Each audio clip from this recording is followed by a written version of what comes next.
Close neck. இதை வந்து நம்ம காலர் நெக் அப்படின்னு சொல்லலாம். இதுக்கு வந்து பின்கழுத்துடைய உயரம் 1/2 இன்ச்ல இருந்து 1 இன்ச் வரைக்கும் தான் நம்ம மேக்ஸிமம் எடுப்போம். அதுக்கப்புறம் போட் நெக்கு வந்து பின்கழுத்துடைய உயரம் 2.5 இன்ச்ல இருந்து 4.5 இன்ச் வரைக்கும் தான் எடுப்போம். இது வந்து உடம்புடைய அளவை பொறுத்து மாறுபடும். அதுக்கப்புறமா மூணாவது மிடில் நெக். அந்த மிடில் நெக் அப்படிங்கிறது குழந்தைகளும் வயசானவங்களுக்கு தான் மேக்ஸிமம் வந்து யூஸ் பண்ணுவாங்க. இதுக்கு வந்து பின்கழுத்துடைய உயரம் பின்னாடி வந்து நம்ம இந்த ஆம்போலோட உயரம் எவ்வளவு எடுக்கிறோமோ அந்த அளவுக்கு தான் நமக்கு மேக்ஸிமம் வந்து பின்கழுத்துடைய உயரம் வரும்.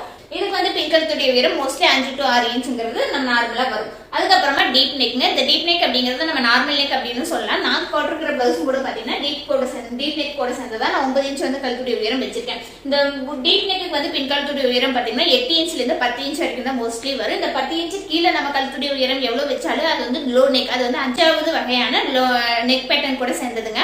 ஓகே, இந்த 5 வகையான நெக் பத்தியுமே நம்ம டீடைலா நிறைய விஷயங்கள் வந்து தெரிஞ்சுக்க வேண்டியது இருக்குது. இதை வந்து நம்ம அப்கமிங் ஷார்ட் வீடியோஸ்ல வந்து நம்ம பார்க்கலாங்க. வாழ்க வளமுடன்.